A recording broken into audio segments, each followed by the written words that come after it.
പിതാവായ ദൈവത്തിൻ്റെയും കർത്താവായ യേശുക്രിസ്തുവിൻ്റെയും കൃപയും സമാധാനവും നാം എല്ലാവരോടും കൂടെ ഉണ്ടായിരിക്കട്ടെ. പ്രിയമുള്ളവരെ, നമ്മളെല്ലാവരും വളരെയധികം ശ്രദ്ധയോടെ ജാഗ്രതയോടെ പഠിക്കുകയും മനസ്സിലാക്കുകയും ചെയ്യേണ്ടുന്ന ഒരു കാര്യം തന്നെയാണ് ഇന്ന് വീണ്ടും സംസാരിക്കുന്നത്.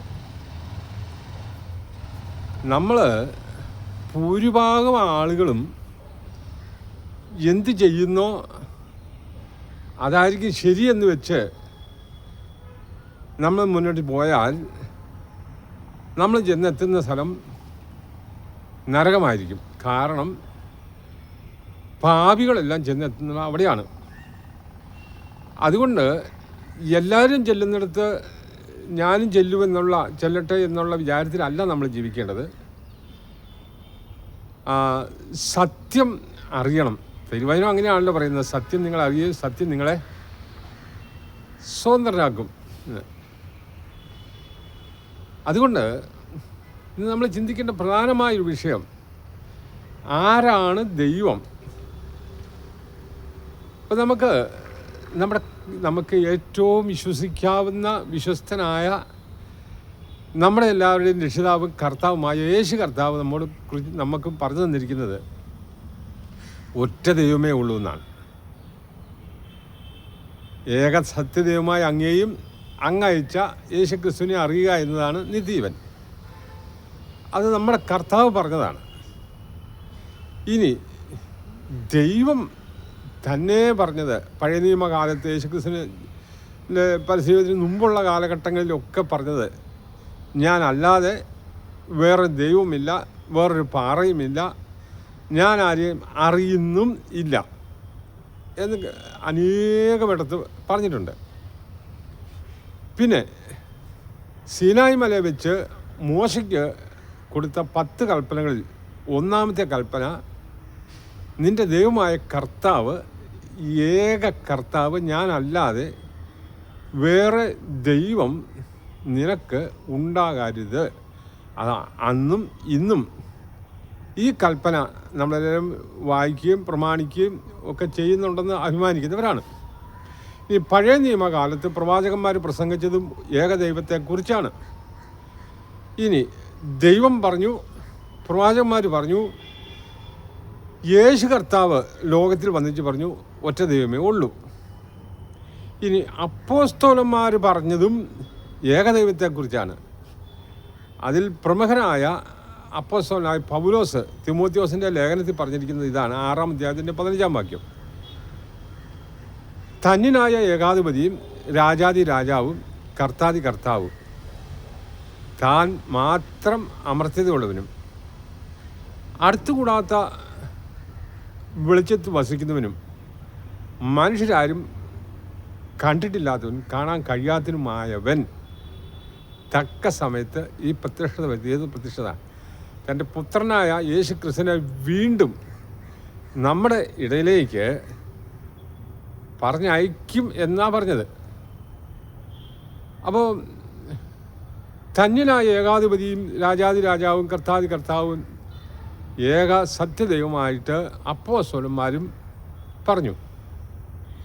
ആ ദൈവത്തിന് വേണ്ടിയാണ് നമ്മൾ ജീവിക്കേണ്ടതെന്ന് വീണ്ടും ആവർത്തിച്ച് പറയുന്നുണ്ട്. അതിനെ കൊരിന്ത്യർക്ക് എഴുതിയ ലേഖനം 8-ാം അധ്യായത്തിൻ്റെ 5-ാം വാക്യം പറയുന്ന, ആകാശത്തിലോ ഭൂമിയിലോ ദൈവങ്ങൾ എന്ന് പേരുള്ളവർ ഉണ്ട് എന്ന് വരികിലും പിതാവായ ഏക ദൈവമേ നമുക്കുള്ളൂ.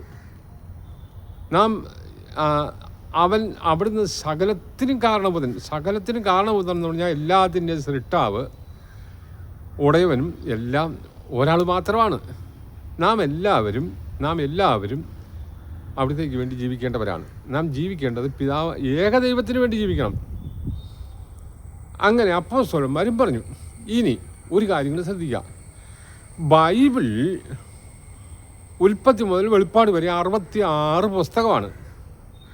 ആ പുസ്തകത്തിൽ എവിടെയെങ്കിലും ഏകദൈവമല്ലാതെ വേറൊരു ദൈവമുള്ളതായിട്ട് എഴുതിയിട്ടുമില്ല.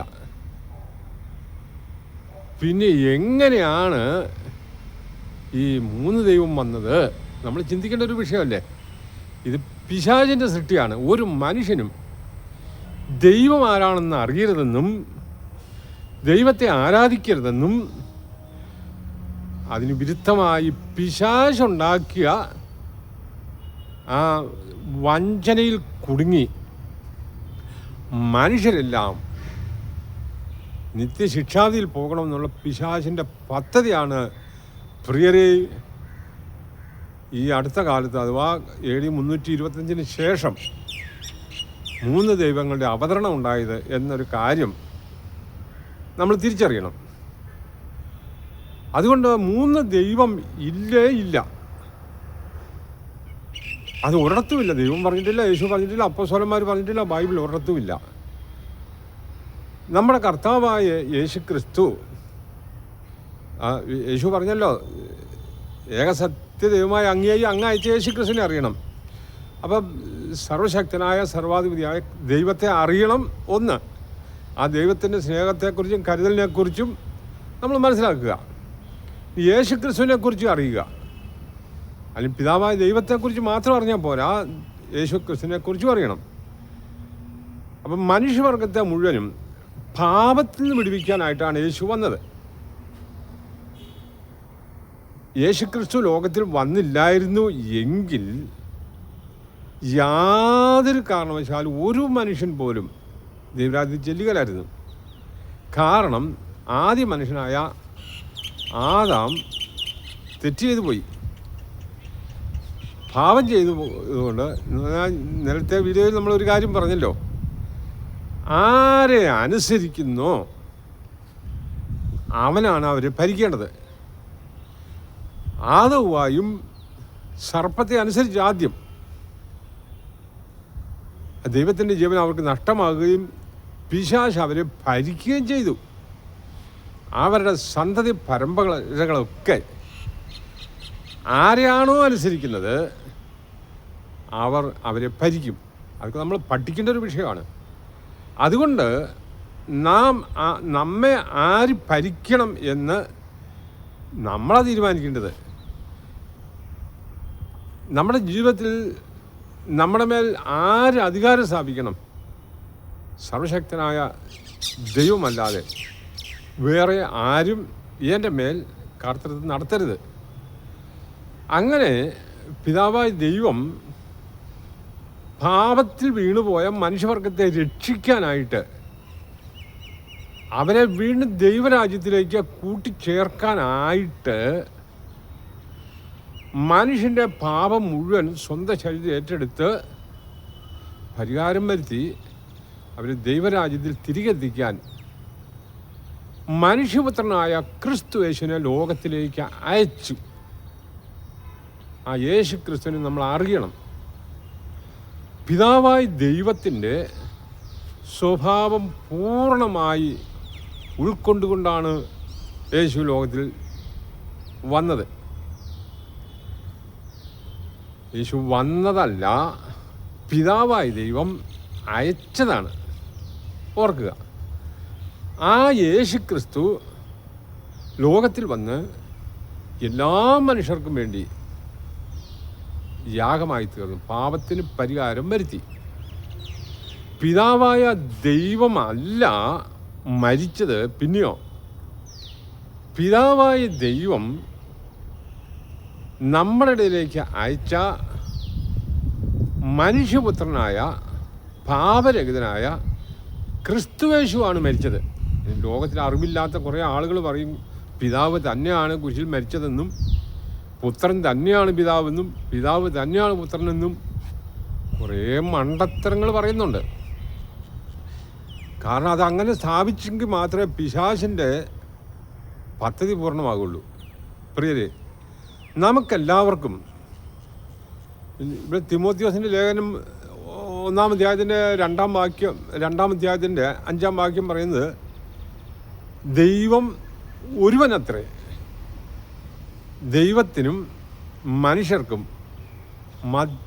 മധ്യസ്ഥനും ഒരുത്തൻ, നമുക്കെല്ലാവർക്കും വേണ്ടി തന്നെത്താൻ